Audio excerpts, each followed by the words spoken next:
Hi, Peter Boyles, 710 KNUS, the YouTube shoot, and a very special one because we're going to have Deborah Flora with us, who, of course, now will be my colleague. I return to the air on the 10th of September on Saturday mornings, and she gets the 6th of September. And I think people know Deborah ran for Senate, does talk radio, a great background, married to one of the best guys in the world. That's true. Oh, it is true. And she'll be 3 to 4 beginning on Monday, the 6th of September, and I got Saturday morning beginning to September the 10th. So we want to do a show together to get ready to do all this. And I wanted to get you to know her, and I wanted to know her too because we're friends. Mm-hmm. So we're talking about pitching stuff on TV. You pitched on television. You know, I often say that I'm a recovered actress in my left brain and my right mind. It's okay. I grew up here. I always wanted people to know that I'm not in invading California. I grew up on Lowry Air Force Base, just literally 5 minutes from the station. My dad was a retired lieutenant colonel, but I had temporary insanity. I went to Hollywood. I was an actress. Man, I pitched everything from kitty litter boxes to big things like orbits. I still had somebody talk to me the other day about a commercial that went national, and I did a lot of voiceover work. I was on a soap opera for a little while. What soap? It was actually, I was on Passions and I was on General Hospital. The hospital. Yes, indeed. Yes, and the funniest story I have to tell you real quickly is when I was on Passions, I had an ongoing role as a nurse. And because my patient in the series was in a coma, and he was in a coma because he caught his wife cheating on him. So the medical expert said, we have no idea how you cure somebody from that. So the silliest line I ever had to say is, "Doctor, give him the experimental drug cocktail." Bing. And then I would do Shakespeare at night, which was a lot better. So I'm going to haunt you with that line. I mean, from now on in our friendship, if I ever say that, there you go. I'll know. Pitching. We're in a sales meeting, and I said calling it pitching. Yes. And that you know what a pitch is. Mm-hmm. And when I'm a kid breaking in, they would give you the sheet, and you read it on radio. Right. And then along came a man named Alan Berg, who threw the sheets away and sold and pitched. And my mentor is a guy named Bob Lee, who was incredibly talented, grew up in the Great American Depression. He worked with the knife guy on the streets of Detroit. He had the real good knife. Everybody else had the crap knife. No, seriously. And they pitched. Yes. Yep. They pitched. Talk about the difference between when you sell and yeah. we pitch radio, by the way. Oh, we do. Well, I think it's in anything, Peter. I mean, what you are is an amazing communicator. Right. It's communicating from the heart. And I moved on from acting to producing projects. My husband and I have a film company. And so much of what doesn't happen anymore is true communication. Yeah. There's a lot of repeating. I was actually briefly being considered to be an anchor here in Colorado on KMGH when it was still Channel 7. Sure. And when I ended up going to be an actress instead and then moved into producing, they hired someone and they began to call broadcast journalists readers. Yeah, because they would just read the teleprompter. Yeah. You know better than anyone, there is a difference between reading and communicating. Yeah. And that's the most important thing we can do today. We can convince people of all kinds of things we care about if we truly communicate. Yeah, and if you look at the history of radio news or television news, their similarity, they're striking. And then about in the end of the 60s, television started finding male models. And now, they did. Learn to read. Yes.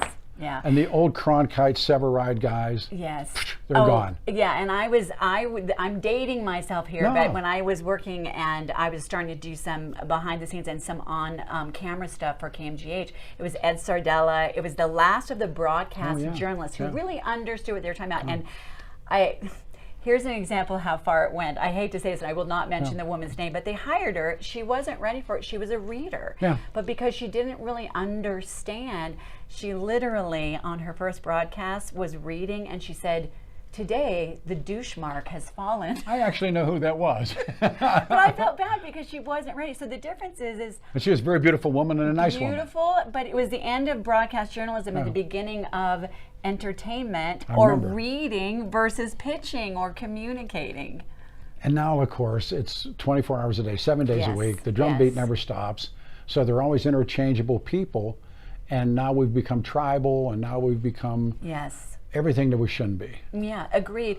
You know, one of the things I learned when I was, campaigning for the Senate, and it was a privilege. We probably made it to 60 out of 64 counties.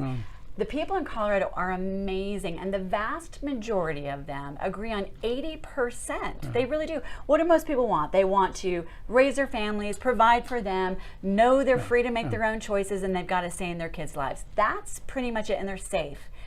But we have gotten to a point where we're so divided and so extreme, we've forgotten to look at our fellow citizens as our neighbors and just talk with them. But that's a universal, no matter where you go in the world, and I've been some places, you've been some places.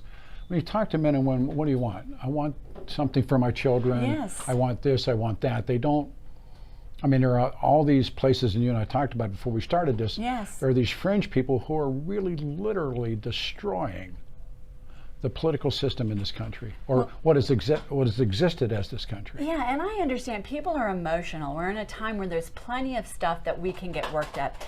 But I always think we have to look at what's the solution, what's the strategy. And we live in a state, Colorado is unique, and I think actually a microcosm of the rest of our country. 43% of people are independent or unaffiliated. And why? Biggest political party in the state. Exactly. It eclipses all the others because they operate in a more just living their daily lives, but we forget that they all care about pretty much, for the most part, everything we all do. And I had a privilege to meet so many of those folks and realize that, if we could just kind of ignore those who want to pit us against each other and communicate with them, we would solve so many of the problems we have.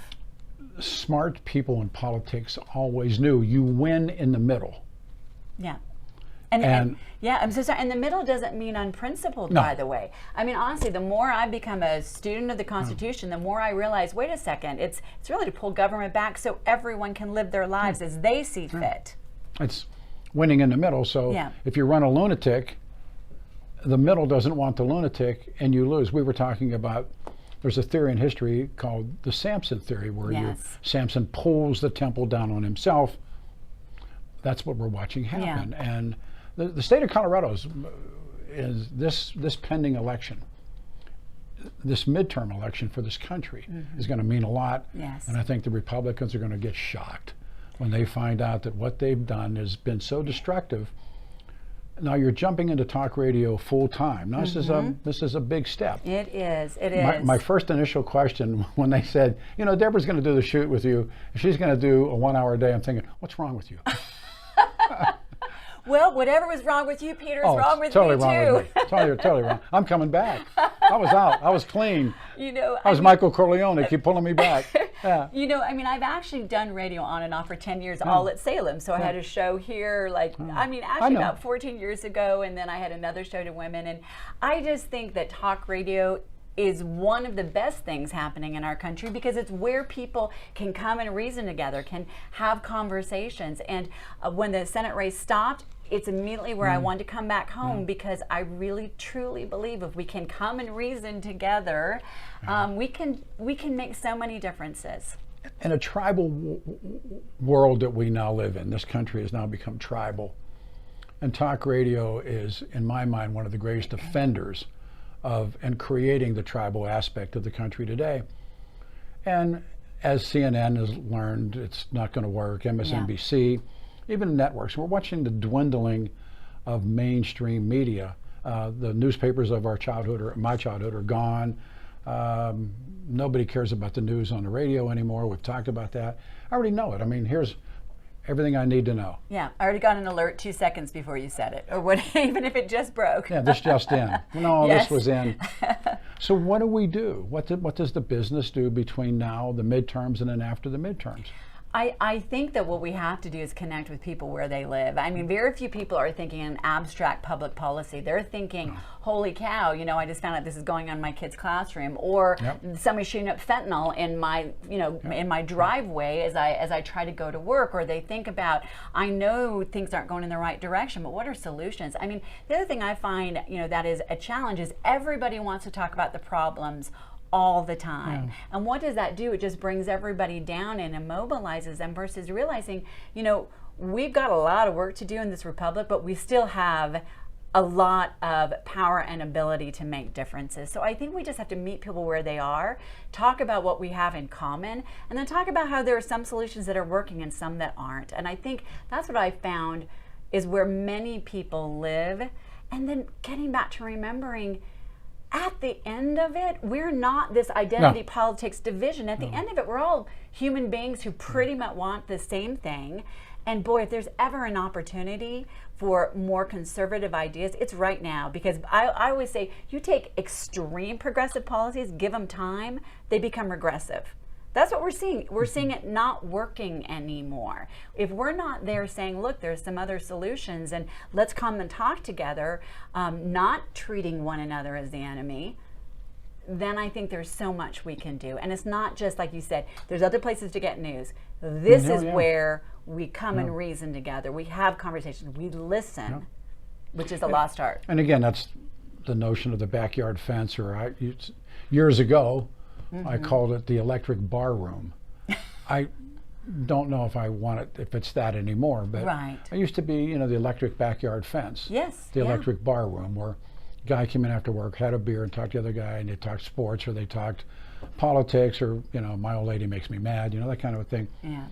And it's lost that. It has. And it's in the last 2 years, year and 14 months, it's lost it. And you have this golden opportunity right now to truly step in. Yes. And to, if there's I'm coming back. I'm coming back for a number of reasons. It's great. One of them is I truly want to. I miss it, but there's such insanity is on the airwaves now. And there is, and you mentioned sports. What has happened for those who want to divide us? There's some people, on the extreme fringes that want to divide us. Even sports. Oh, of course. You could disagree, but go down and root for the home team, and suddenly that was the great equalizer. When politics have infiltrated everything. And I don't mean politics as a but it's true. view, It's true. But the politicizing. Everything is politicized today. We have to have some places where we come together and talk about the things that unite us, and then how do we move forward? My grandson's a huge sports fan.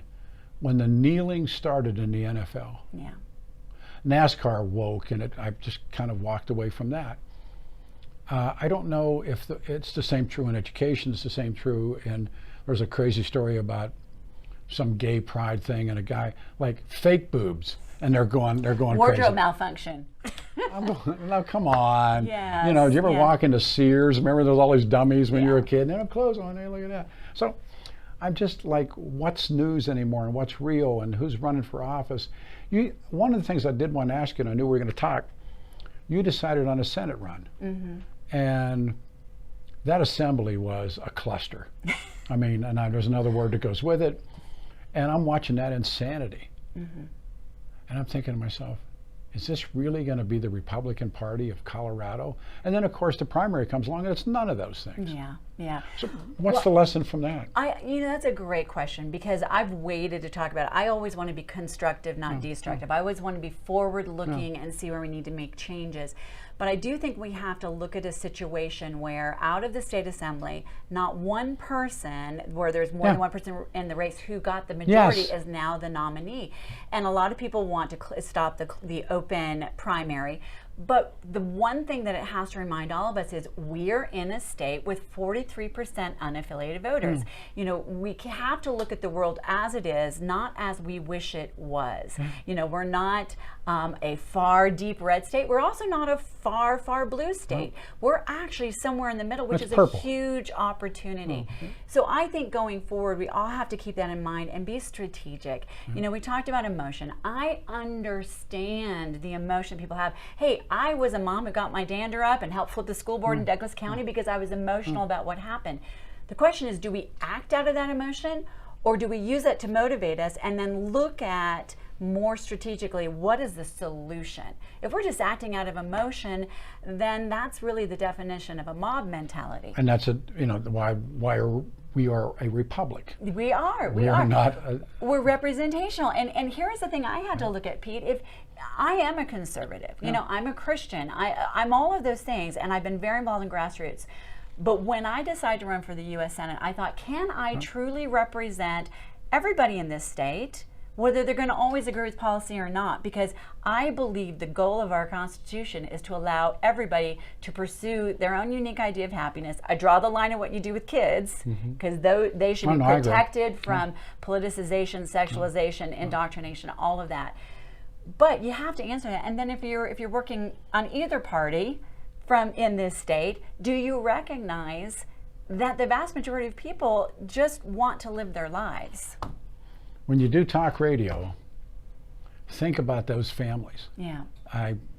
We're going to lunch here in a little bit, but yes, we are. In my mind, in the old morning shows for years and years and years, I would visualize a family waking up in North Glen, or an elderly woman over in Windsor Gardens, or what. What is she thinking? What's this guy thinking? And talk to them. And yet now we have, like I said, this insanity that's called talk radio. Everybody's going to learn a real big lesson coming up, and it's not going to be a pretty one. But nevertheless, you are a welcome addition. Thank you. No, when I heard that you were going to do this, go get them. Thank you. So we have these two start dates. Mine's the 10th of September, and yours is Tuesday the 6th. That's right. You got 3 o'clock. Do you know what you're going to do? Take a deep breath. Now, take a deep breath. Do you know what you're going to do? Yeah, I do. I'm going to continue the conversation that I had the privilege of starting over the last year. And when you talk about those families, I met families that were independent, Democrats, Republicans. Now, I obviously, come from the conservative side, but I now see their faces. And I look forward to continuing that conversation, because I had a chance to listen to them. And what got them up in the morning was not, the percentage of a tax bracket or this particular abstract policy. It was, holy cow, I can't put food on my table, heat my home, and put gas in my car. I don't know what's going on in my kids' school. I'm concerned for our safety. It's where we all live. That's a winning talk show. Where we live. That's a winning talk show. This woman's terrific. We've become friends. Deborah Flora starts on the Tuesday morning, September the 6th, her gig, and then I get September the 10th. We'll cross over a lot. I appreciate it. You're a welcome addition. Thank you. That means the world. No, please, Thank please. you. Thank you. To Mark Crowley and to Brian Taylor and to Kelly Michaels, thank you for doing this. I'll see you guys. We start Saturday and she starts Tuesday, and take care of yourselves. Thanks once again for watching The Shoot.